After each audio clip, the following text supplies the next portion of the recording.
Good evening everyone. Last हमने basically discuss किया था टीडीएस रिलेशन, है ना। उसका एप्लीकेशन हमने देखा था सॉलिड और लिक्विड्स, जो बेसिकली इनकम्प्रेसिबल वाले सब्सटेंस होते हैं उसमें। ठीक है, आई थिंक शायद आपको याद होगा जब हमने वो चीज डिफाइन की थी तो वहां पे हमारे पास जो एंट्रोपी चेंज का फॉर्मूला आया था वो कुछ इस तरीके से था, McLn T2/T1, है ना। किसके लिए? Incompressible substance like solid and liquids.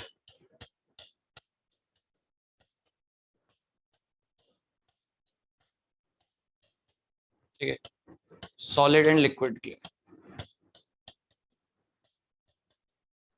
ठीक है, इस तरीके से। अब पता है क्वेश्चन कैसे पूछा जा सकता है, जैसे आपसे पूछा डायरेक्टली कि कोई इनकम्प्रेसिबल सब्सटेंस है एंड उसमें आपका आइसेंट्रोपिक प्रोसेस हो रहा है। Let's suppose a substance is having a isentropic process which one of the property will remain constant. क्या होगा आंसर? प्रॉपर्टी कौन सी कांस्टेंट? टेम्परेचर। हाँ, टेम्परेचर, है ना। तो ऐसा क्वेश्चन बन सकता है, जैसे अगर क्वेश्चन लिखना चाहे हम ऐसा लिख सकते हैं, assume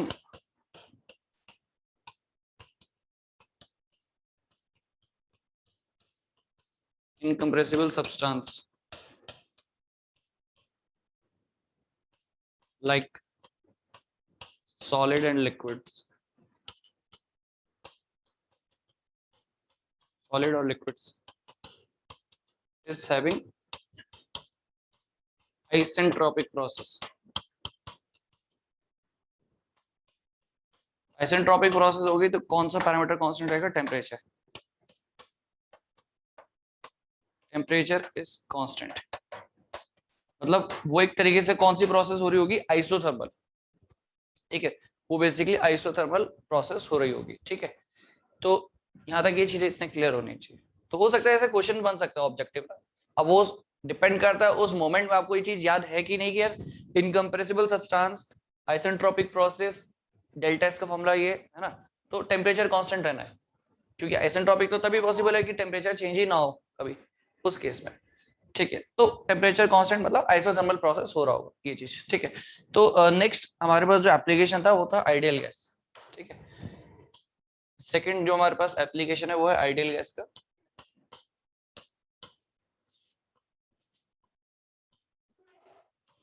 ठीक है, ideal gas application. Ideal gas application आप देखते हो हमारे पास, देखो क्या क्या रिलेशन है जिसको हम यूज करेंगे।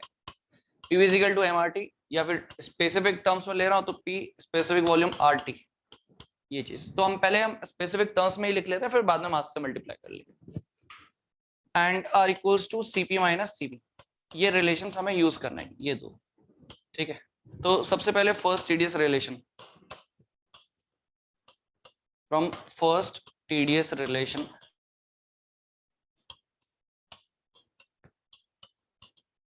we can write TDS equals to DU plus TDV, है ना। इस तरीके से आपके पास। अब इसमें आप देखोगे, लेट सपोज DS को मैं इधर शिफ्ट, DS से टेम्परेचर इधर शिफ्ट किया, DU P/T और DV, है ना, ये चीज। तो अब इसमें क्या है, देखो इंटरनल एनर्जी का जो चेंज है आप उसको किस तरीके से लिख सकते हो? CVDT, है ना। CVDT, जो एंट्रोपी का चेंज होता है वो CVDT होता है, और एंथैल्पी का चेंज CPDT होता है। ठीक है, उस तरीके से आप लिख सकते हो। प्लस P/T को क्या लिखना चाहिए हमें? P/T from this relation, P/T को क्या लिख सकते हैं? फ्रॉम दिस रिलेशन P/T क्या लिखोगे आप? इट विल बी R/V, है ना। स्पेसिफिक टर्म्स में लिख रहे हैं सब कुछ यहाँ पे, स्पेसिफिक टर्म्स में, इसलिए मैंने मास नहीं लिखा है, और वहां पे भी हमने स्पेसिफिक वॉल्यूम ही कंसीडर किया। ठीक है, तो ये हो जाएगा R/V, एंड ऑब्वियसली बात है तब जाके आप इसको इंटीग्रेट कर पाओगे। ठीक है, ये सब V स्पेसिफिक चल रहा है। ठीक है, कहीं जगह वैसा भी लिखा हो तो समझ जाना, ये बेसिकली वो है, स्पेसिफिक टर्म्स में चल रहा है सब। ठीक, इस तरीके से। अब सिंपली हमें क्या करना है, इसको इंटीग्रेट करना है। तो इंटीग्रेट करते हैं, तो हमारे पास लेट सपोज ये सॉल्व करोगे तो DS जो वैल्यू आएगा CVln T2/T1 after integration, plus R तो कांस्टेंट है, ये हो जाएगा ln V2/V1। ठीक है, इस तरीके से। ठीक है, अब ये बेसिकली रेशियो है। अब यहाँ स्पेसिफिक वॉल्यूम दिया जाए चाहे टोटल वॉल्यूम दिया, उससे कोई फर्क नहीं पड़ेगा, है ना। तो वो चीज है। तो ये तो आपका एंट्रोपी का चेंज आ गया। अब लेट सपोज अगर मैं मास से मल्टीप्लाई करूंगा तो मेरा टोटल एंट्रोपी का चेंज आएगा। तो यहाँ पे बेसिकली यूनिट क्या लिखेंगे, किलो जूल पर केजी पर केल्विन, इस तरीके से। बट लेट सपोज अगर मैंने इसको ऐसा लिखा है, मास से मल्टीप्लाई कर दिया, डेल्टा एस से रिप्रेजेंटेशन है M C V L N T two by T one plus M R L N P two by V one. ठीक है, इस तरीके से मास से मल्टीप्लाई कर दिया हमने जस्ट। तो यहाँ पे यूनिट बनेगा आपका kilo joule per KG, kilo joule kelvin, kilo joule kelvin. तो ये एक आपके पास फॉर्मूला जो आपको याद होना चाहिए। एंड इंपॉर्टेंट चीज ये है कि फॉर्मूला देखो आपको बस कैसे यूज करना है, जहां पे भी आपको टेम्परेचर एंड वॉल्यूम्स गिवन हो directly initial and final condition में, तो आप डायरेक्टली इस फॉर्मूले को यूज कर सकते हो। आपको इनिशियल एंड फाइनल कंडीशंस दी है, वो भी किसकी, टेम्परेचर एंड वॉल्यूम की, तो आप डायरेक्टली डेल्टा एस ये फॉर्मूला कैलकुलेट कर सकते हो, मतलब एंट्रोपी चेंज। ठीक है, तो फर्स्ट टीडीएस रिलेशन हमने ये निकाला, तो ये हमारा इक्वेशन नंबर 1 हो जाएगा, जो कि हमें यूज करना है आगे न्यूमेरिकल्स में। ठीक है, लेट सपोज दूसरा की हम बात करते हैं। तो from second TDS relation,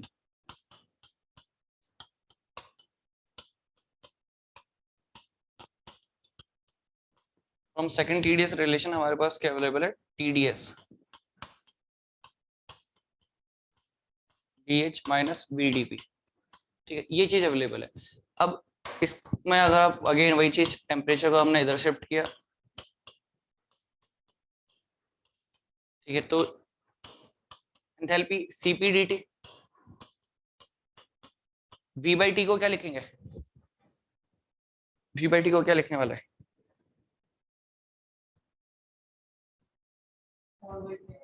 R by P ना, यस, आर बाई पी, ये हो गया डीपी। अब इससे सिंपली इंटीग्रेट करोगे तो डीएस वैल्यू जो आएगा C P L N T two by T one minus R L N P two by P one. ठीक है, ये चीज।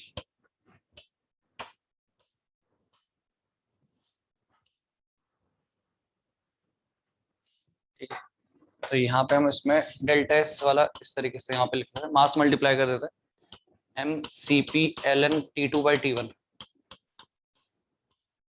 Minus M R L N P two by P one.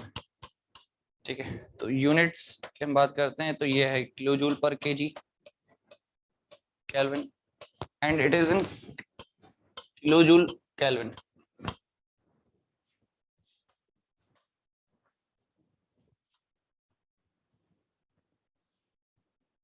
ठीक है, ये चीज। तो ये सेकंड फॉर्मूला हो गया। ठीक है, सेकंड फॉर्मूला जो आपको डायरेक्टली याद होना चाहिए। ठीक है, ये चीज है, आप इसको डिराइव थोड़ा करोगे, जब क्वेश्चन आएगा तो आपको डायरेक्टली फॉर्मूला याद होना चाहिए। ठीक है, ये चीज हमें याद हो गया। ठीक है, अब क्या करते हैं, इसमें या किसी में भी आप यूज कर सकते हो वाली चीज, कौन सी, R equals to CP minus CV, R equals to CP minus CV. अगर हम इसको यहाँ पे यूज करें, है ना, इसको अगर हम यहाँ पे यूज करते हैं, देखो इसको यूज करते हैं, तो ये हो जाएगा delta S M C P L N T two by T one, ठीक है, माइनस एम आर,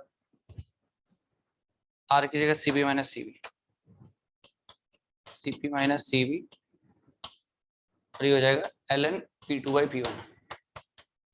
ठीक है, तो ये मास है, मास को तो खैर बाहर ही रख देते हैं, फिर बाद में कर लेंगे इसको अंदर multiply, CP L N T two by T one minus आपका आ जाएगा CP L N P two by P one, L N P two by P one, है ना, इस तरीके से। फिर आपका माइनस माइनस से प्लस हो गया CV L N P two by P one, ये इस तरीके से। ठीक है, सीपी सीपी कॉमन है इसमें, CP common, then L N, दोनों का डिफरेंस है, ऑब्वियसली बात है, डिवीजन में आप कंसीडर करोगे तो T two by T one divided by P two by P one, है ना। ये प्रॉपर्टी आपका याद होना चाहिए, लॉग के केस में जब डिफरेंस होता है बेसिकली डिवीजन हो जाता है, एंड एडिशन होगा तो प्रोडक्ट मल्टीप्लाई हो जाएगा, plus CV L N P two by P one. ठीक, इस तरीके से। अच्छा, ये जो चीज है इसको अगर आप ध्यान से देखोगे, M C P L N T two ये हो जाएगा आपका, ठीक है, इसको ऐसे लिख सकता हूँ मैं T2/P2 डिवाइडेड बाय T1/P1। सही है, एक ही चीज है ना। T2/T1 डिवाइडेड बाय T1/P1 इस तरीके से, ठीक है, प्लस CVln P2/P1। ठीक, ये चीज। अच्छा, ये T2/P2 आपको ये तो याद है, PV is equal to RT। तो ये जो आपका बनेगा T/P का रेशियो, ठीक है, T/P का रेशियो बनने वाला है V/R T/P। ठीक है, इस तरीके से। ठीक, ये रेशियो। तो R कैंसिल आउट हो जाएगा। लेट सपोज आप इसको इस तरीके से लिख रहे हो, सेकंड कंडीशन यूज कर, V2/R T2/P2 इस तरीके से, एक ये होगा। तो दूसरा क्या हो जाएगा, V1/R T1/P1। ये सब वैल्यू अगर वहां सब्स्टिट्यूट करते हो तो आपको रेशियो क्या मिलेगा वहां पे, V2/V1। ठीक है, MCPln ये बेसिकली हो जाएगा V2/V1 plus CVln P2/P1।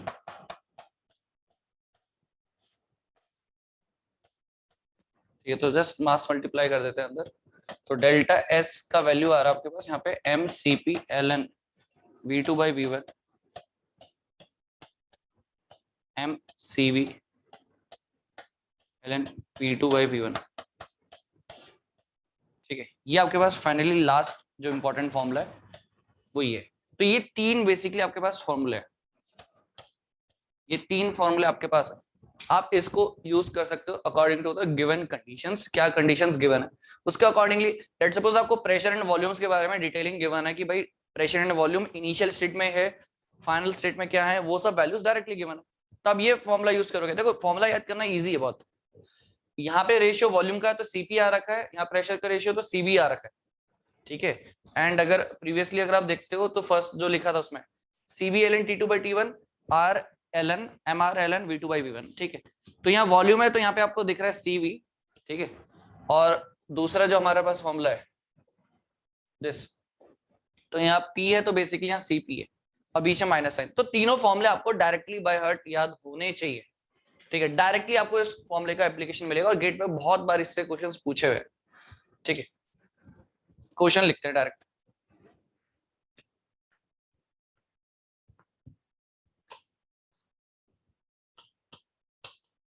Question लिखो, 1 kg of an ideal gas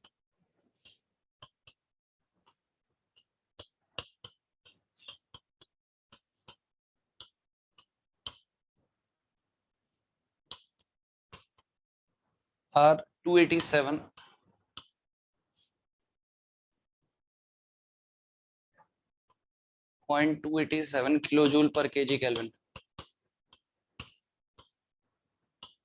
ठीक है, undergoes an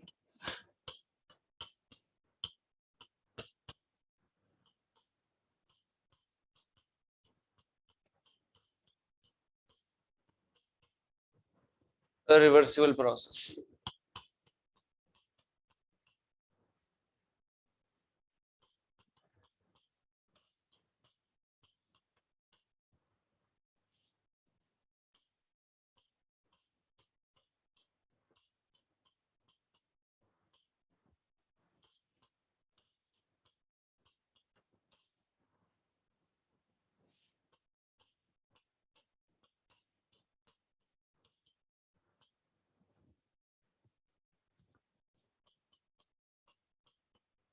The change in specific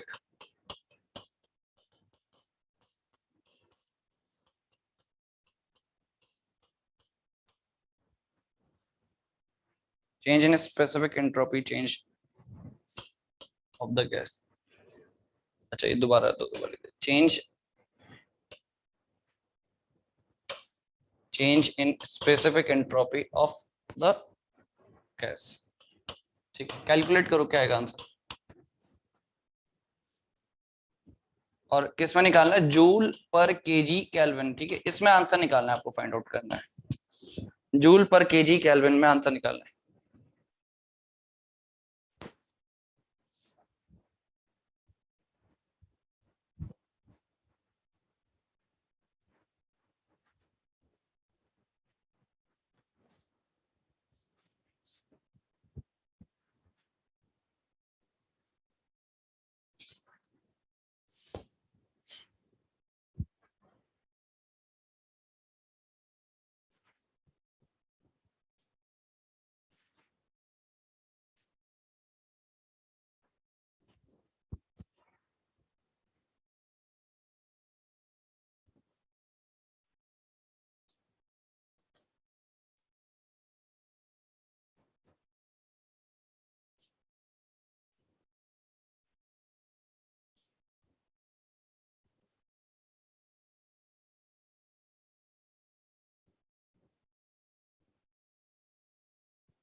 198।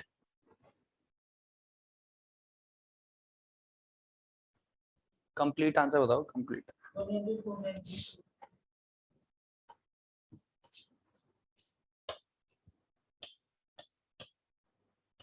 Complete answer नहीं है। हाँ तो माइनस साइन कौन लगाएगा, है ना। देखो क्या क्या हमें गिवन है, टेम्परेचर एंड प्रेशर गिवन है, तो हम वाला फॉर्मूला लगा सकते हैं। अच्छा स्पेसिफिक है तो लिखने के, मास लिखने की जरूरत ही नहीं है।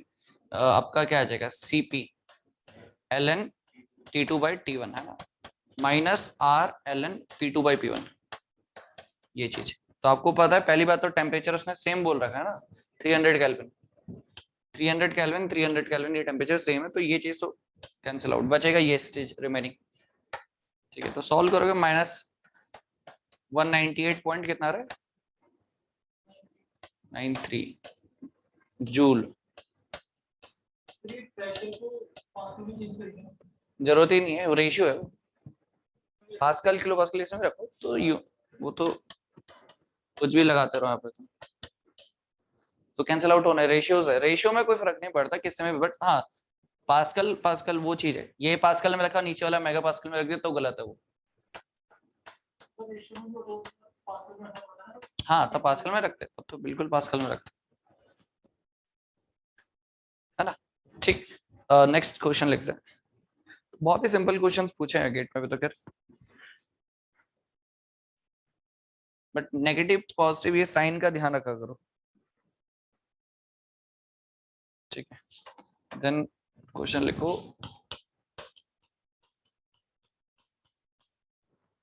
Air is flowing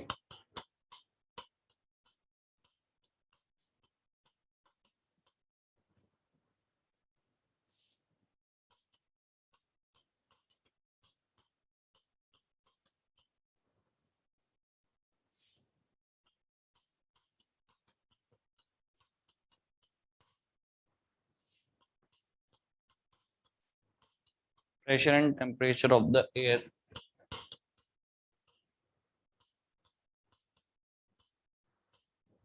pressure and temperature of the air at two station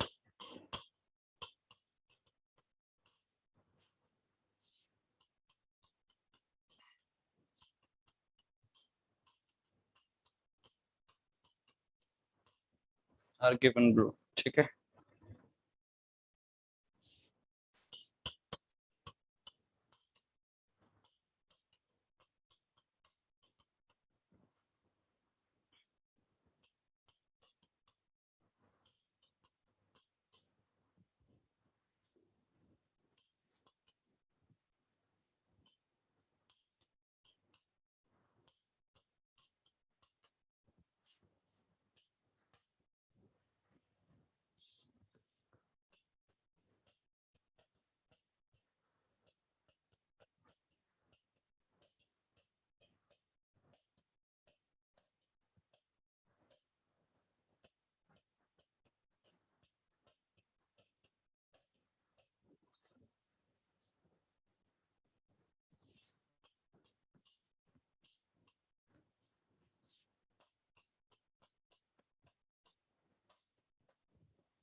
ठीक है, कैलकुलेट करो। बस इसमें लिखा है एच को आप बेसिकली ये कंसीडर कर सकते हो CPT, एंड ऑब्वियसली बात आपको याद होना चाहिए, इंटरनल एनर्जी CVT ऐसे हम लिखते हैं।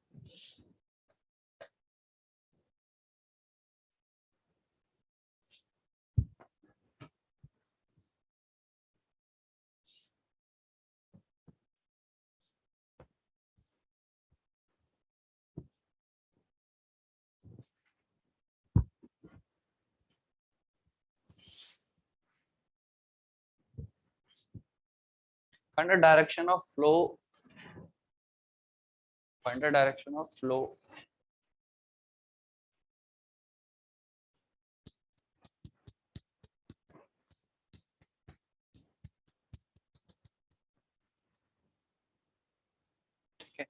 फ्लो का डायरेक्शन बेसिकली आपको फाइंड आउट करना है इन द डक्ट, मतलब A टू B हो रहा है कि B टू A हो रहा है, ये आपको फाइंड आउट करना है। अच्छा, लेकिन फाइंड आउट करेंगे कैसे? कैसे हमें पता चलेगा कि A टू B हो रहा है, B टू A हो रहा है? पता कैसे चलेगा? पहले ये तो बताओ, find the direction of the flow of air. पता कैसे चलेगा? नहीं, B2A जो भी आंसर आ रहा है, बट पता कैसे चलेगा? कैसे कैलकुलेट करोगे? हम कैसे आइडेंटिफाई कर पाएंगे कि फ्लो A टू B या B टू A? कैसे? एनर्जी एंट्रोपी पॉजिटिव फ्रॉम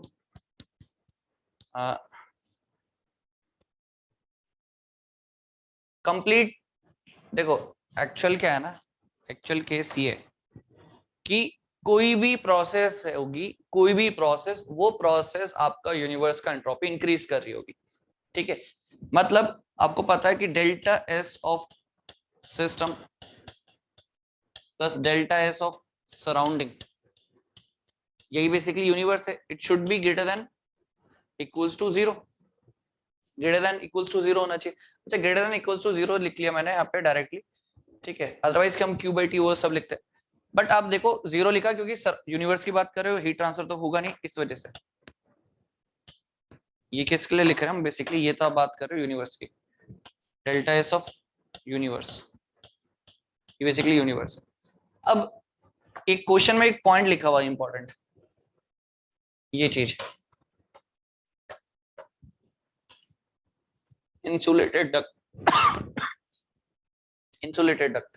ठीक है, इंसुलेटेड डक्ट बोलने का मतलब क्या है कि कोई भी डक्ट से हीट ट्रांसफर नहीं हो रहा है, मतलब वो सिस्टम का सराउंडिंग के साथ कोई भी इंटरेक्शन नहीं है। वर्क इंटरेक्शन तो है ही नहीं पॉसिबल, मास इंटरेक्शन भी नहीं है। सिंपली आपका क्या हो रहा है, कोई भी इंटरेक्शन नहीं है, मतलब एनर्जी इंटरेक्शन नहीं, हीट इंटरेक्शन नहीं है। हीट इंटरेक्शन नहीं होगा तो आप बोल सकते हो कि delta S of the surrounding is zero, delta S of the surrounding is zero. ठीक है, तो वो चीज है। तो delta S of the surrounding zero हो गया, तो यहां से आप डेल्टा एस सिस्टम निकालोगे, it should be greater than zero. तो यहां से आपको बस देखना है कि भाई कहां पे वो पॉजिटिव चेंज है, मतलब क्योंकि प्रोसेस तो हमेशा कैसी होगी, प्रोसेस कैसी होगी, हमेशा वो एंट्रोपी को इंक्रीज करी होगी। अब देखो मुझे तो नहीं पता ना A टू B है B टू है, तो मैं कुछ भी मान लेता हूँ। लेट सपोज मैंने A टू B माना और मेरा आंसर पॉजिटिव आया, तो ठीक है, B टू A माना नेगेटिव आया, तो उसका रिवर्स हो जाएगा आंसर जस्ट। ठीक है, कैलकुलेट करो। Delta S of a universe जो होगा वो हमेशा किसी भी एक इरिवर्सिबल प्रोसेस की वजह से इंक्रीज करेगा। ठीक है, बट यहाँ पे आप जब सराउंडिंग की बात करते हो तो सराउंडिंग का डेल्टा एस क्यों जीरो बोला? बिकॉज वो इंसुलेटेड डक्ट है, तो कोई भी हीट इंटरेक्शन होगा ही नहीं, तो फिर सराउंडिंग का डेल्टा एस जीरो ना, ये चीज। तो आपको पहले कुछ भी अज्यूम कर लो, A टू B हो रहा है या B टू है, कुछ भी आप A टू B अज्यूम करके सॉल्व कर लो कि लेट सपोज आपका जो फ्लो हो रहा है A टू B हो रहा है, देन आप एंट्रोपी चेंज निकाल लो। अगर पॉजिटिव आएगा तो आपने जो डायरेक्शन अज्यूम करी है वो सही है, नेगेटिव आया इट मींस डायरेक्शन अपोजिट है, सिंपल। बस हमेशा याद रखो, जब भी कोई इरिवर्सिबल प्रोसेस होगी वो हमेशा एंट्रोपी ऑफ द यूनिवर्स को इंक्रीज कर रही होगी।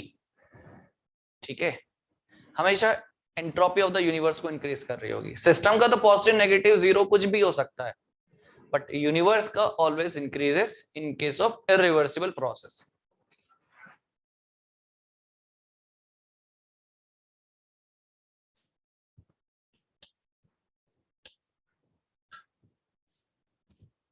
वैल्यू बताओ, वैल्यू कितनी आई कैलकुलेट करने के बाद?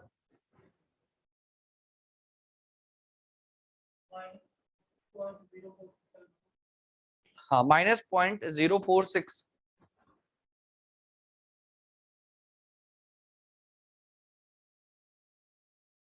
ये कैसे आई वैल्यू? आपने क्या अज्यूम किया? आपने A टू B अज्यूम किया होगा ना, सॉल्व किया होगा तो वैल्यू तो रखी होगी, कुछ तो अज्यूम किया होगा फाइनल, तो फॉर्मूले में रखा होगा तो इनिशियल फाइनल तो माना होगा, फाइनल वाली टू वाला कौन सा है? हाँ, तो T1 कौन, A को माना ना, हाँ तो मतलब आप T2 को B माना। हाँ, तो मतलब आप कहना चाह रहे हो आपने जो इक्वेशन लिखी वो according to this A to B के लिए लिखा, एंड आंसर जो आ रहा है वो आ रहा है क्या? नेगेटिव आंसर आ रहा है, नेगेटिव, नेगेटिव -0.04 699 आई थिंक, इस तरीके से किलो जूल पर केल्विन, इस तरीके से ये स्टेप। ठीक है, मास तो गिवन नहीं है तो किलो जूल पर केजी होगा ये। ठीक है, इस तरीके से आपने ये आंसर निकाल लिया। अब जब आंसर नेगेटिव आ रहा है it means direction of flow reverse होगा। ठीक है, बात ये समझने की जरूरत है। तो हमने तो देखो ऑब्वियसली बात है, आपको फॉर्मूला अप्लाई करना है तो आपको तो एक इनिशियल एंड फाइनल तो अज्यूम करना ही पड़ेगा। अगर पॉजिटिव सेंस में आता तो हम बोलते कि वही है, बिल्कुल ए टू बी ही चल रहा है, बट ए टू बी के केस में आपका एंट्रोपी चेंज नेगेटिव आ रहा है। It means the process is in the reverse direction, मतलब B to A.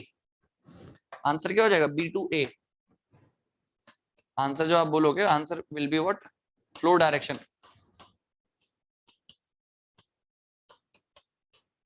B to A. ठीक है, बी टू ए। ये चीज क्लियर हुआ ना? देखो एंट्रोपी का चेंज आपका नेगेटिव है बिकॉज आपने फ्लो कंसीडर किया ए टू बी। अब नेगेटिव हो नहीं सकता बिकॉज रिवर्सिबल प्रोसेस है, एंट्रोपी तो इंक्रीज करेगा। मतलब मैंने जो माना था असम्पशन बेसिकली वो गलत है, ए टू बी नहीं है, वो बी टू ए फ्लो चल रहा है। ठीक है, तो बी टू ए के केस में ऑब्वियसली बात है आंसर पॉजिटिव आएगा। जब आप यहाँ पे कुछ ए टू बी के लिए लिख रहे हो नेगेटिव, तो बी टू ए के लिए ऑब्वियसली बात है पॉजिटिव होगा। ठीक है, तो कभी भी आपसे पूछा जाए किसी भी प्रोसेस का डायरेक्शन, तो आपको बस ये देखना है कि entropy change of the universe should be positive. और यूनिवर्स में सिस्टम प्लस सराउंडिंग दोनों आएगा। सराउंडिंग को जीरो हमने इस केस में इसलिए बोला बिकॉज आपको दे रखा है इंसुलेटेड डक्ट, तो हीट का इंटरेक्शन तो हो ही नहीं रहा सिस्टम एंड सराउंडिंग का, तो डेल्टा एस ऑफ सराउंडिंग कुछ होगा ही नहीं चेंज। ठीक है, तो ये चीज देखनी है। ठीक है, चलो ठीक है, ये चीज ध्यान रखना है यहाँ पे, है ना? Next next next question.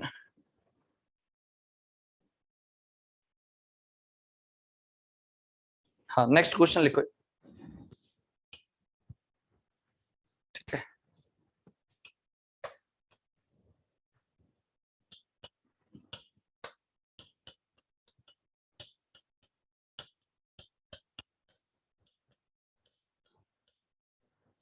entropy change in certain expansion process.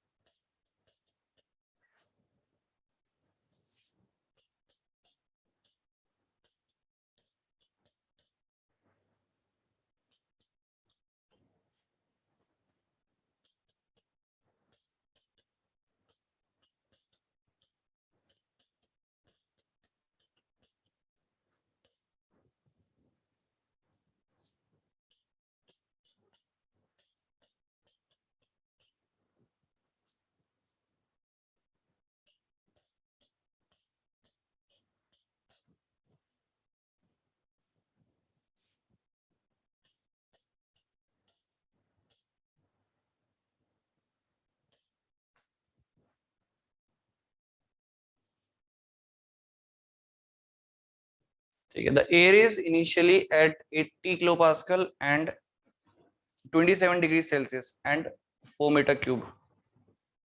ठीक है,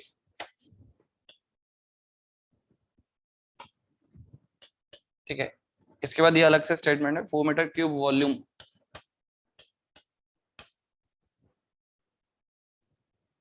achieves a final temperature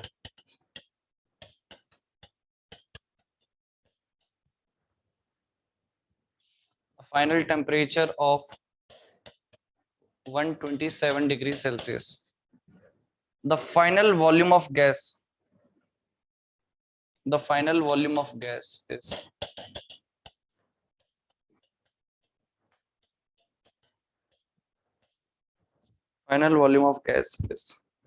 ठीक है, एक सेकंड, क्वेश्चन क्या है? Entropy change in certain expansion process is इतना द एयर इज इनिशियली।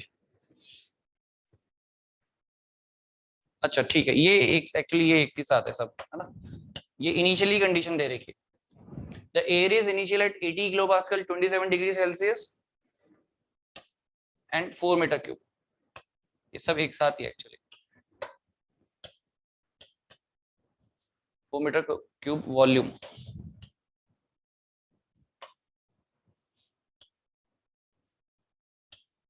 ठीक है, फिर कॉमा करके यहाँ से achieves a final temperature of 127 degree Celsius. तो फाइनली आपको एक ही कंडीशन दे रही है 127, initially temperature, pressure and volume सब दे रखा है, और पूछा क्या, final volume of the gas. Basically उसने V2 पूछा है आपसे, उसने T1 P1 V1 दे दिया एंड फाइनली V2 पूछा है, और सेकंड फाइनल कंडीशन के नाम पे क्या दे, सिर्फ फाइनल टेम्परेचर। V2 निकालो, क्या आएगा आंसर।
सॉल्व करो, डायरेक्टली फॉर्मूला बेस्ड क्वेश्चन है, तो temperature, pressure, volume, final volume V2 निकालना है।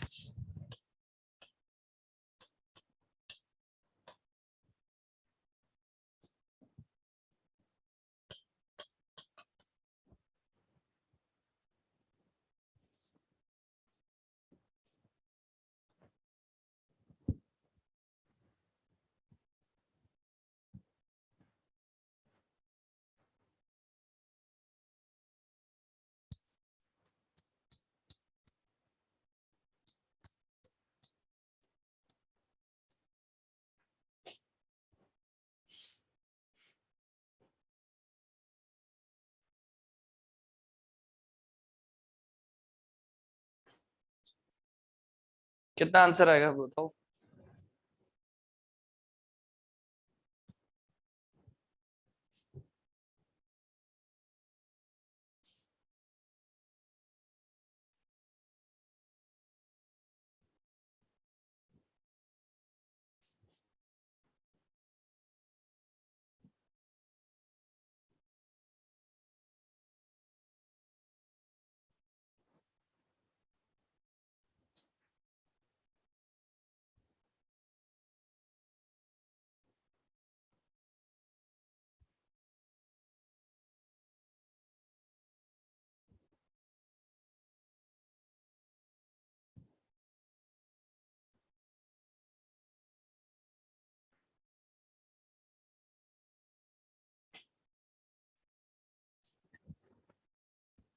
क्या आंसर आ रहा है।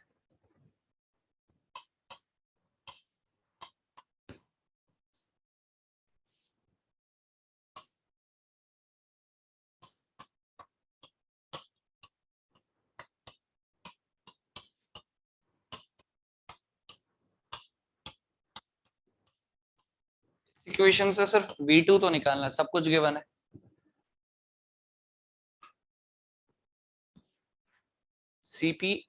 सीपी का तो रिक्वायरमेंट नहीं है, CV का रिक्वायरमेंट है। एयर बोला है तो एयर के केस में 0.718।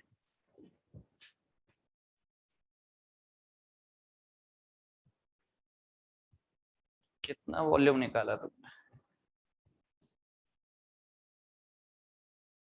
नहीं नहीं, चेक करो इतना कैलकुलेशन कैसे निकाल रहे हो तुम आंसर।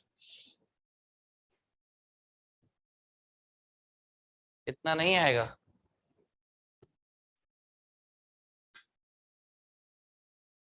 गौरव 132 एंट्रोपी बहुत ज्यादा है। तो 132 नहीं, 132 नहीं है। चेक करो कहीं मिस्टेक कर रहे हो, बहुत सिंपल सा तो क्वेश्चन है। सबसे पहले ना देखो, जब भी क्वेश्चन मिला है आप सबसे पहले देखो आपको एंट्रोपी चेंज दिया ना, इसका यूनिट क्या है, सबसे पहले चीज चेक करो। हाँ यस एग्जैक्टली, किलोजूल पर केल्विन है, मतलब इसने स्पेसिफिक टर्म्स में नहीं दिया, इसने टोटल टर्म्स में दिया। टोटल टर्म्स में कहीं मास गिवन आपको नहीं गिवन है, मतलब मुझे मास तो निकालना पड़ेगा। इस फॉर्मूले मैंने मास क्यों मल्टीप्लाई करा, क्योंकि मास की रिक्वायरमेंट है, क्योंकि जो डेल्टा एस गिवन है वो स्पेसिफिक टर्म्स में नहीं है, टोटल टर्म्स में। तो मास निकालने के लिए अगेन वही इक्वेशन तो यूज करते हैं बार बार, पी इक्वल टू एमआरटी।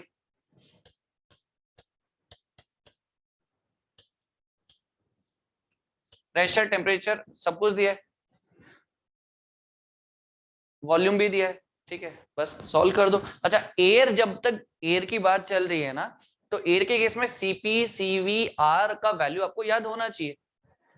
तो कई बार हम रिपीट कर चुके हैं कि सीपी जब एयर की बात होती है ना, तो एयर के केस में सीपी का value 1.005 kilo joule per KG kelvin, CV आपका हो गया 0.718 kilo joule per KG kelvin, and R का वैल्यू 0.287। ये वैल्यूज तो आपको याद होनी चाहिए।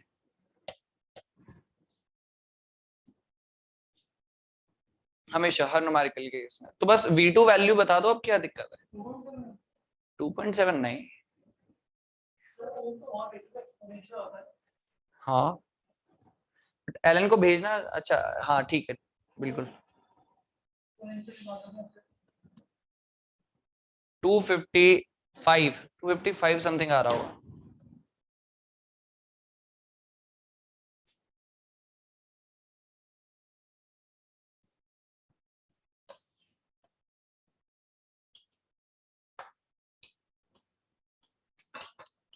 टू 255 अराउंड आएगा ये वैल्यू।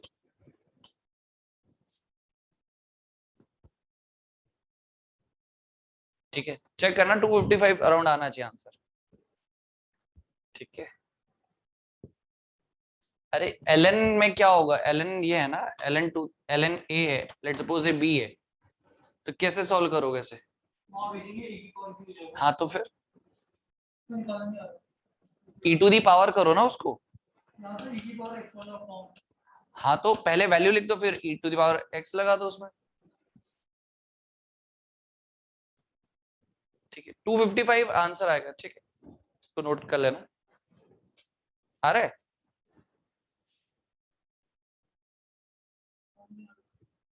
तुम कैलकुलेटर बहुत टाइम बाद चला रहे हो।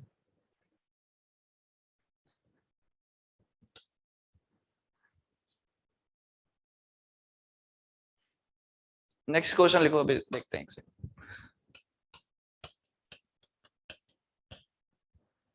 Find the entropy change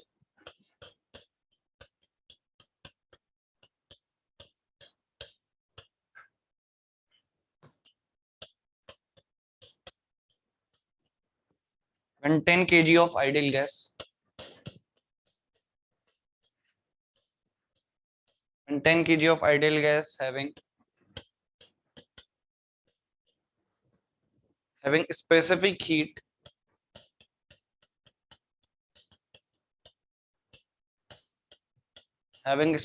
heat at constant volume,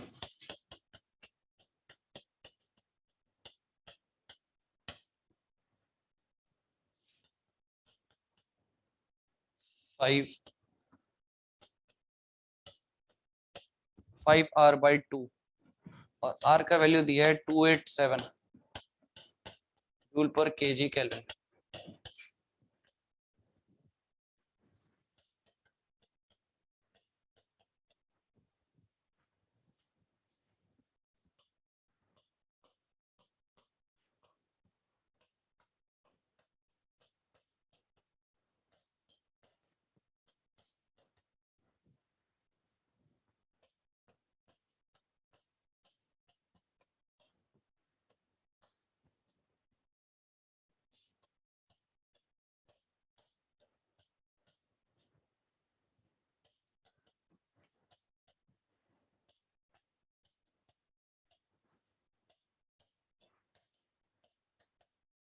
to the final state of 200 kilopascal.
-3.14।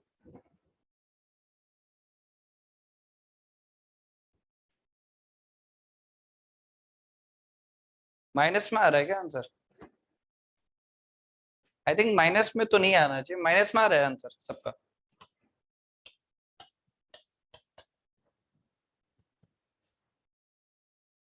हाँ वही, माइनस में नहीं आएगा, चेक करो। प्लस में आ रहा है ना?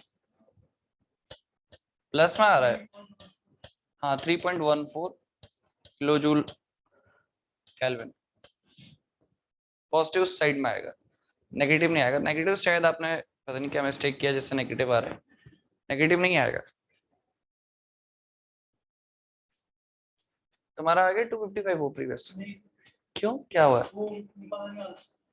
अरे ई टू दी पावर, पहले जो नंबर है फिर ई टू दी पावर एक्स दबाओ ना। हाँ तो ई टू दी पावर एक्स दबाओ, इक्वल कर दो। हाँ 1286। हाँ तो ये हो सकता है वो नंबर गलत हो फिर। हाँ पॉजिटिव है, इससे दैट पॉजिटिव साइड में। ठीक है, देन कौन क्वेश्चन है?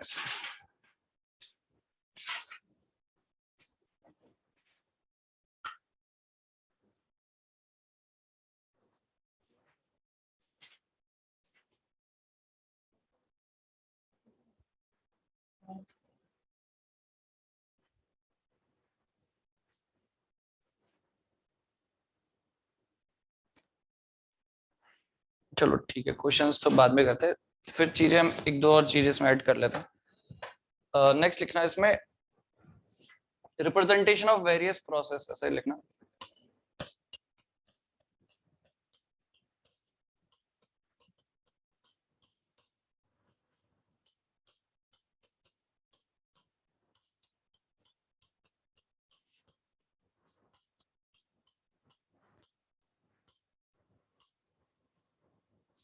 Representation of various process on TS diagram.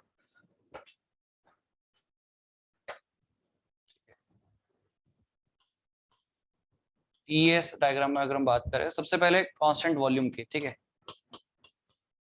Volume constant. देखो सबसे पहले अगर हम बात करते हैं volume constant, TDS relation, first TDS relation हम यूज करते हैं डीयू प्लस पीडीवी। ठीक है, अगर आप देखोगे डीवी वॉल्यूम कांस्टेंट बोलेगा तो इट इज 0, एंड अगर आप इसकी तरफ, यहाँ की तरफ जाओगे तो TDS will be equals to DU. DU बोलने का मतलब सीवीडीटी, डीयू बोलने का मतलब सीवीडीटी हो गया आपका। तो DT by DS, dt by ds, dt by ds will be equals to what? t by cv। And आपको ये चीज ध्यान होना चाहिए, ये जो स्लोप है it is for constant volume. तो कांस्टेंट वॉल्यूम का जो स्लोप होगा इन टीएस डायग्राम वो क्या है? t by cv। ठीक है, ये बहुत इंपॉर्टेंट चीज है।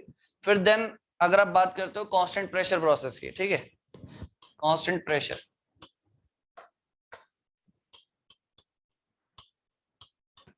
ठीक है, तो अगेन आपने रिलेशन यूज किया टीडीएस सेकंड वाला, ठीक है, सेकंड टीडीएस रिलेशन अगर आप यूज करते हो, ठीक है, then again DP will be 0। ठीक है, डीपी विल बी 0 एंड यहां से आपको मिलेगा टीडीएस इक्वल्स टू डीएच की जगह हम रखेंगे सीपीडीटी, एंड यहां से dt by DS, dt by DS will be equals to t by CP. ठीक है, एट कांस्टेंट प्रेशर। तो आप देख रहे हो कि अगर कांस्टेंट प्रेशर की लाइन होगी या कांस्टेंट वॉल्यूम की लाइन होगी तो वहां पे टीएस डायग्राम में उनकी लाइन का स्लोप क्या होने वाला है। ठीक है, ये चीज फॉर्मूला आपको डायरेक्टली याद रखना है। ठीक है, और आपका ये चीज कहीं भी किसी भी जगह यूज हो सकती है ना, तो आपको ये चीज याद होनी चाहिए। तो D T by D S slope constant volume case में टी बाई सी बी, और कांस्टेंट प्रेशर केस में टी बाई सी पी। अब सीपी बड़ा है कि सीवी बड़ा है? सीवी बड़ा है कि सीपी बड़ा है, ये कैसे हमें पता चलेगा? कौन बड़ा है? क्यों सीपी क्यों बड़ा होता है? नहीं, वो बात सही है, बट क्यों? CP is greater than CV always. ठीक है, तो अगर सीपी सीवी से बड़ा है तो ऑब्वियसली बात है, यहाँ से आप एक चीज कंक्लूड कर सकते हो किसका स्लोप ज्यादा होने वाला है। हाँ, कांस्टेंट वॉल्यूम वाले का स्लोप ज्यादा होगा, क्योंकि वो बेसिकली डिनोमिनेटर में स्मॉल वैल्यू मतलब ओवरऑल बड़ी वैल्यू। तो slope of constant volume will be greater than as compare to slope of constant pressure line. ठीक है, तो लेट सपोज आप इसमें डायग्राम बनाओगे ना, तो देखो जब इसमें डायग्राम बनाओगे तो कैसे बनेगा, ऐसे लेट सपोज एक पॉइंट से स्टार्ट करा मैं, तो ये जब आप लाइन बनाओगे तो एक लाइन ऐसे बनेगी और एक लाइन ऐसे बनेगी। ठीक है, थोड़ा नीचे बना,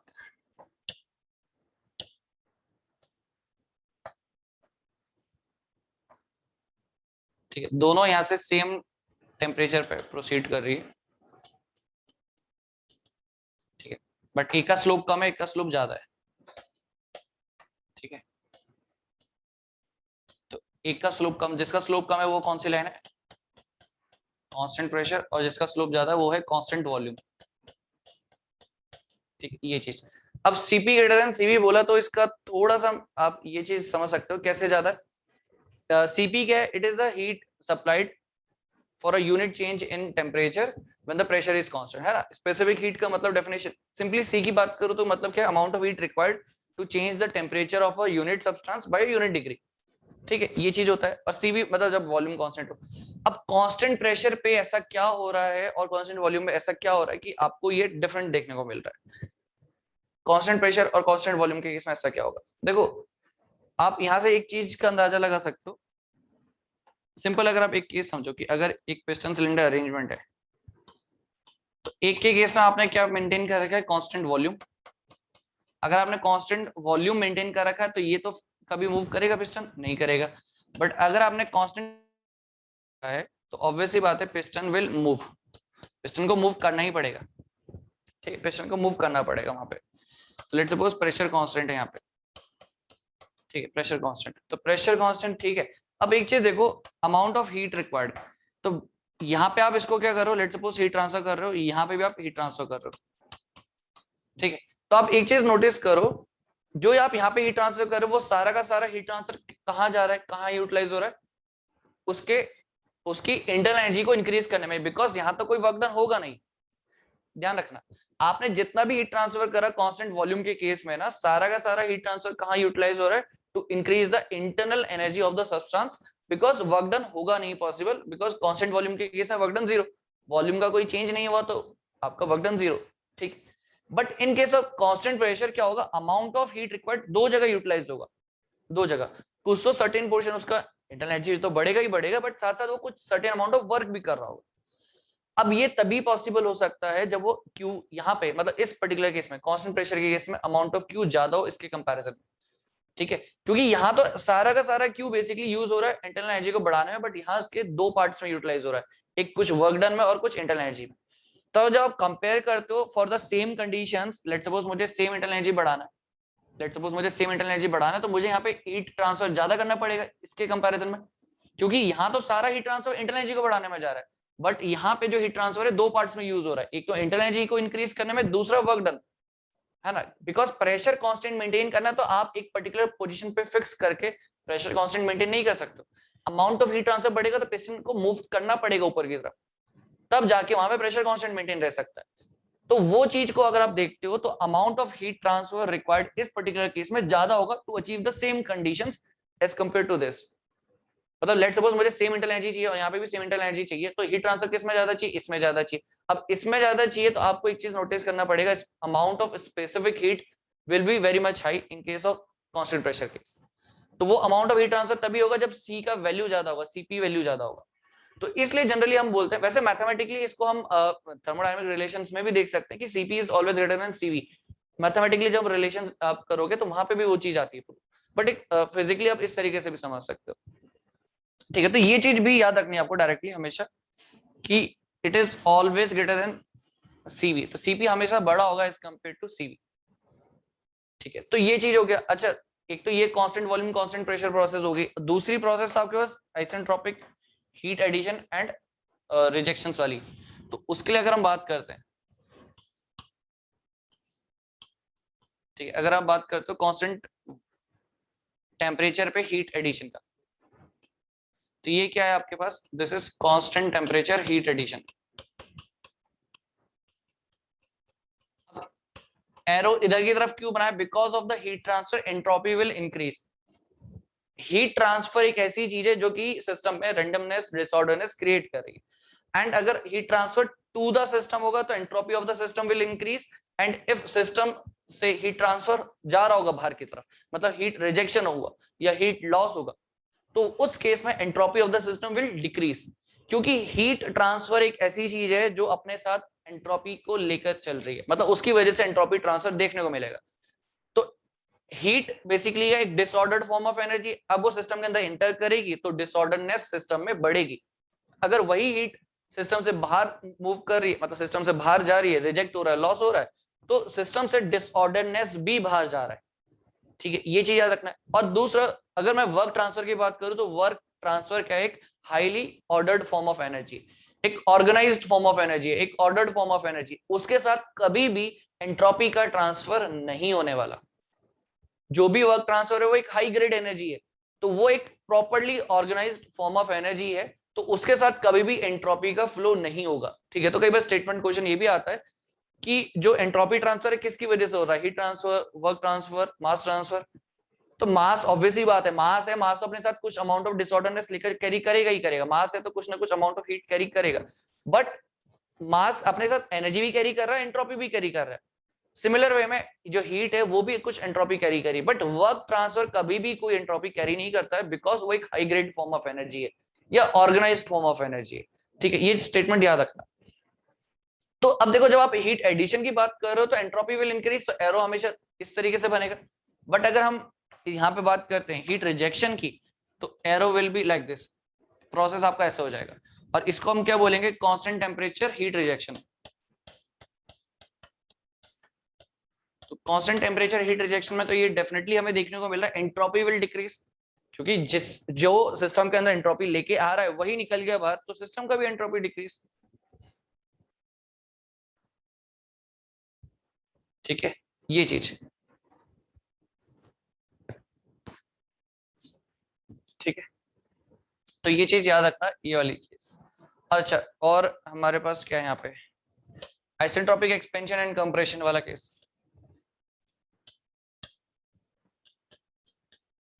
देखो, आइसेंट्रोपिक एक्सपेंशन की जब आप बात करते हो तो अगेन वर्टिकल लाइन बनेगा, क्योंकि आइसेंट्रोपिक आपने बोल दिया।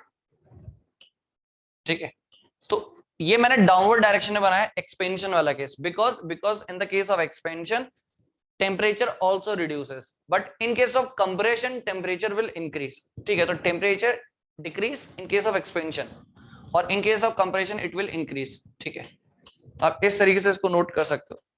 ये आपका हो जाएगा isentropic expansion, isentropic expansion.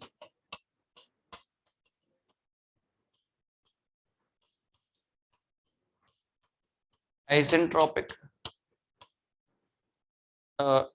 Compression.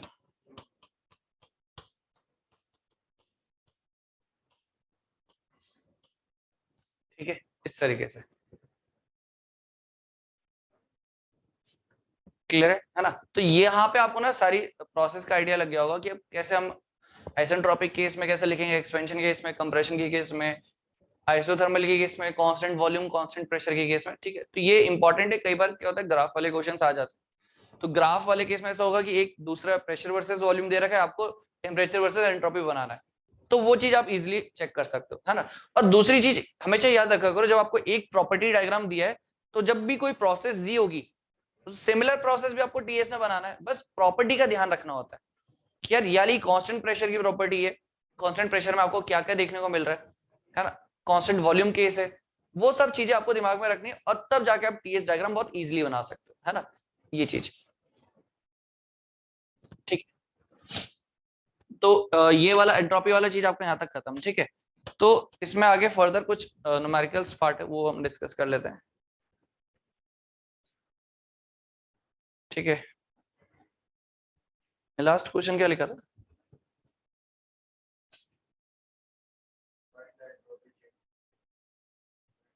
अच्छा 10 kg वाला, ठीक है ठीक है।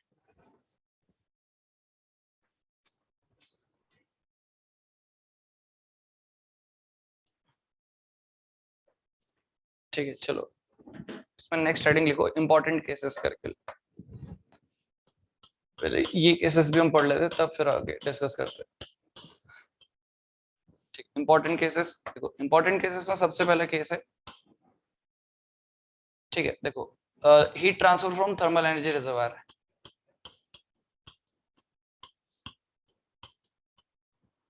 फ्रॉम थर्मल एनर्जी रिजर्वायर,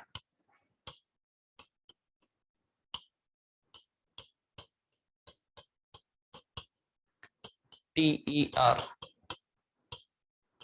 ठीक है, थर्मल एनर्जी रिजर्वायर। ठीक है, कहने का मतलब लेट सपोज ऐसा कुछ TER एंड ये कुछ सप्लाई कर रहा है amount of heat. So if we want to write the entropy change for this case we will write Q। अच्छा, ये सप्लाई कर रहा है मतलब दे रहा है, मतलब इससे ये लूज कर रहा है कुछ, तो minus Q by temperature T, जो भी TR का temperature, let suppose temperature T not है इसका। अब अगर ये दे रहा होता वापस तो क्या हो जाता, पॉजिटिव। ठीक है, तो प्लस माइनस दोनों चलेगा यहाँ पे, डिपेंड करता है पॉजिटिव है नेगेटिव, मतलब heat transfer thermal energy reservoir के लिए पॉजिटिव है नेगेटिव वो आपको देखना है। हीट ट्रांसफर पॉजिटिव होगा entropy change will B positive, and अगर हीट ट्रांसफर नेगेटिव मतलब वो लूज कर रहा है तो बेसिकली वहां पे हीट एंट्रोपी चेंज का साइन भी नेगेटिव आ जाएगा। ठीक है, ये चीज। दूसरी एक और चीज, एक प्रोसेस होता है फेज चेंज, वहां पे भी आपका टेम्परेचर कांस्टेंट रहता है। ठीक है, दूसरा प्रोसेस है फेज चेंज।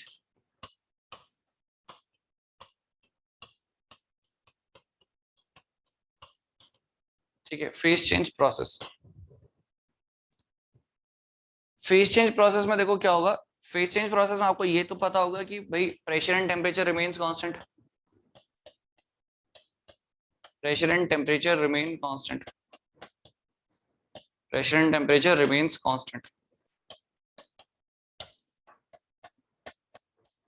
ठीक है, pressure and temperature remains constant.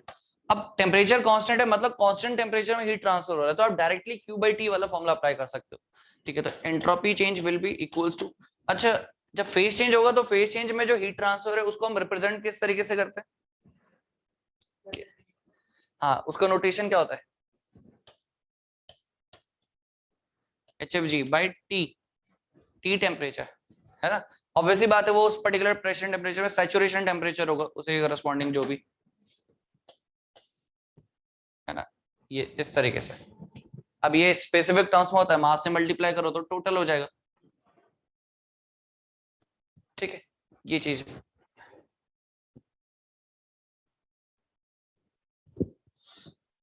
ठीक है, तो ये चीज हो गया।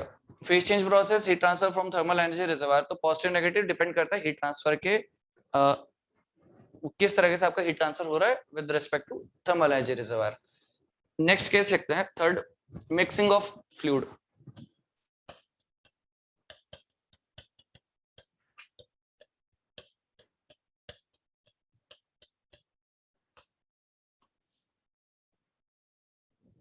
मिक्सिंग ऑफ फ्लूइड, ठीक है, mixing of fluid, let suppose आपके पास ये कोई कंटेनर है, कंटेनर में आपने एक तरफ रखा है कोई फ्लूइड A और दूसरी तरफ रखा है B। ठीक है, मतलब मास MAC आपने इसका, लेट सपोज आपने इसको रखा और ये मास MB, इस तरीके से, या 1 2 कुछ भी रखना चाहो वो रख सकते हो। ठीक है, एंड सेकंड चीज ये बोल रखा है आपने insulated.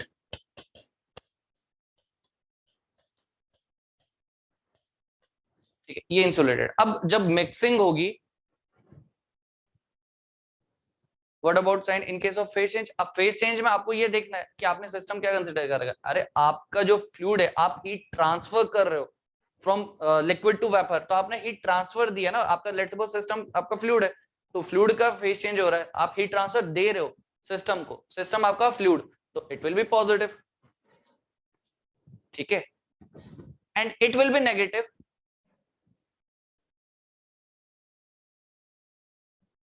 It will be negative कब? कंडेंसेशन।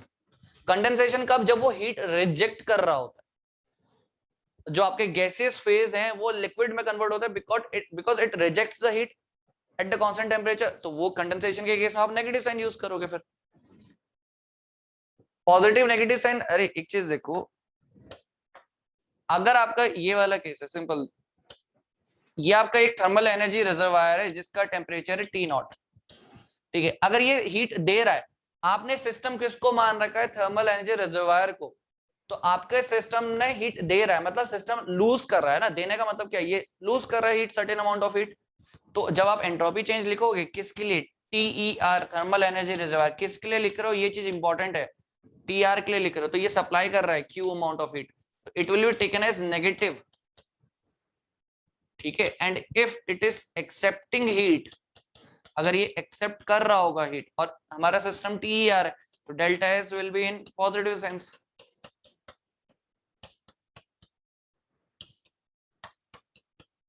ये चीज, ठीक है। सिस्टम आपने क्या माना, देखो हमेशा कंफ्यूजन पता इसलिए होता है क्योंकि हम सिस्टम की बात नहीं करते, हम डायरेक्टली फॉर्मूले की बात करते हैं। पहले सिस्टम, थर्मोडायनेमिक्स में एनालिसिस सबसे पहले सिस्टम है, सिस्टम एक बार आपने डिफाइन हो गया, उसके बाद आप प्रॉपर्टी या रिलेशंस की बात करते हो या फॉर्मूले की बात करते हो। तो पहले सिस्टम तो देख लो कि कौन सा सिस्टम है, फिर तभी तो आप हीट ट्रांसफर देखोगे। अब कल कोई सराउंडिंग को हीट ट्रांसफर मान सिस्टम मान ले, तो उसके लिए सिस्टम का रिजेक्शन सराउंडिंग का एक्सेप्टेंस है, जो सिस्टम ने लूज किया सराउंडिंग ने गेन किया। अब आपने किसको सिस्टम माना है, सिस्टम को या सराउंडिंग को। Surrounding is also another part of the system ना, जैसे यूनिवर्स, यूनिवर्स के दो पार्ट है, सिस्टम वन, एक तो जो आपने सिस्टम बोला, दूसरा सराउंडिंग, दो पार्ट्स हो गए, एक का लॉस दूसरे का गेन है, सिंपल फंडा। एक का लॉस हो रहा है दूसरे का गेन, एक ने गेन करा हीट, दूसरे ने लॉस किया, दूसरे ने लॉस किया, जो पहले वाला था उसने फिर गेन किया हो, तो दोनों के बीच में इंटरेक्शन चल रहा है ना, सिस्टम एंड सराउंडिंग, और कुछ है ही नहीं, ठीक है। चलो, तो यहाँ तक हो गया, ठीक है। अच्छा एक काम करते हैं, इसके बाद वाला जो प्रोसेस है, कौन सा लिखा था हमने, मिक्सिंग वाला केस, उसको हम पढ़ते हैं कल, ठीक है। आज इसको यही एंड कर रहे हैं, ठीक है, इसको आज यही एंड कर रहे हैं, बाकी कल पढ़ते हैं। और एक चीज बताओ, मॉर्निंग वाली क्लास तुम क्या है टाइमिंग का, तुम्हें प्रॉब्लम है तो बताओ, उसको चेंज करते हैं फिर शाम को, क्योंकि एक चीज है, हमें ना टोम इस वीक में खत्म कर लेंगे, तो ऐसा करते हैं थर्मो के बाद शाम को हमें 1 घंटे या 2 1.5 घंटे जो भी पॉसिबल होगा टोम रखेंगे, और सो दैट कि इस वीक में हमारा टोम कंप्लीट हो जाए एटलीस्ट, मतलब सैटरडे संडे से पहले पहले खत्म हो जाए तो बेटर है। तो जैसे हमारा थर्मो होगा 4 से 5 या 4 से 6 होगा, तो 6 7 से हम 8 1 घंटे जस्ट टोम हम पढ़ेंगे, 1 1 घंटे, तो पूरे वीक में हमारे पास ट्यूसडे है ना, वेडनेसडे थर्सडे फ्राइडे इजीली आराम से कवर अप हो जाएगा टोम वाला पार्ट भी, ठीक है। मतलब ऐसा भी नहीं कि कुछ लंबे 3 3 4 4 घंटे की क्लास करने से बेटर है हम 1 1 घंटे करेंगे तो ओवरऑल हो जाएगा, ठीक है। तो ये चीज याद रखना, ये ज्यादा बेटर है आई थिंक, है ना। तो टोम हमारा, ये थर्मो हमारा, चलिए थर्मो हमारा नेक्स्ट वीक में कंप्लीट हो जाएगा, नेक्स्ट वीक के एंड के तक हमारा कंप्लीट हो जाएगा थर्मो आराम से।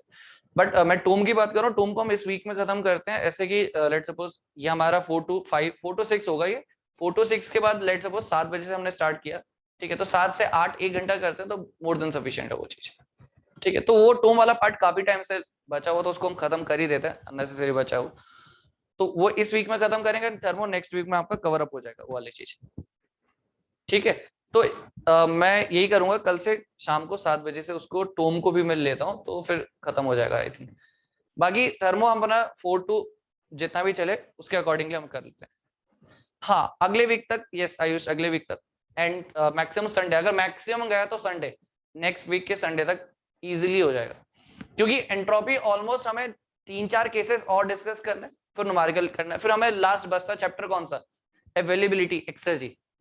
एंट्रोपी रिलेशन जस्ट एक दिन का है, 2 घंटे का टॉपिक है, कुछ नहीं है उसमें, उसमें थ्रॉटलिंग की हमें जूल कैल्विन एक्सपेरिमेंट का डिस्कशन करना है, ठीक है, और एक क्लॉसियस क्लेपरॉन इक्वेशन देखनी है, 2 चीजें वहां इंपॉर्टेंट, और वो जो मैक्सवेल इक्वेशन है, उससे क्वेश्चन आता तो नहीं है गेट में, बट इंजीनियरिंग सर्विसेज में पूछ लेते हैं, तो 3 टॉपिक है, हार्डली आपके एक दिन में कवर अप हो जाएगा। इंपॉर्टेंट है हमारा कौन सा, अवेलेबिलिटी वाला चैप्टर, जिसमें हम ऑलमोस्ट, क्योंकि न्यूमेरिकल्स करेंगे तो इसलिए हमारा टाइम ज्यादा लगना है। एंट्रोपी के हमने 5 6 केसेस और पढ़ने, उसको करने के बाद हमने न्यूमेरिकल्स करने हैं, फिर अगेन अवेलेबिलिटी वाला चैप्टर एक्सर्जी वाला, तो एक्सर्जी के न्यूमेरिकल्स करने, इसलिए ज्यादा टाइम लगेगा, इसलिए मैं बोलूं max to max next week Sunday तक हम इसको कवर अप कर लेंगे विद न्यूमेरिकल पार्ट आल्सो, ठीक है। जस्ट थ्योरी की मैं बात नहीं कर रहा, क्योंकि थ्योरी का कोई फायदा नहीं है अगर हमने न्यूमेरिकल नहीं किए, तो विद न्यूमेरिकल्स हमारे जो 3 4 क्लासेस हमारी न्यूमेरिकल की होनी है, मोस्टली थ्योरेटिकल तो दो दिन में खत्म हो जाएगा, दो या 3 दिन है, बाकी हमारी 4 5 कंप्लीट न्यूमेरिकल ही चलेंगे, तो संडे हमारा थर्मो खत्म हो जाएगा नेक्स्ट वीक।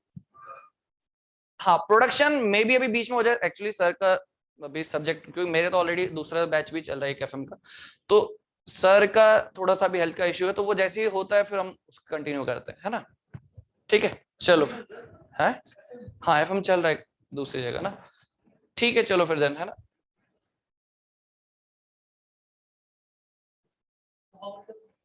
नहीं नहीं।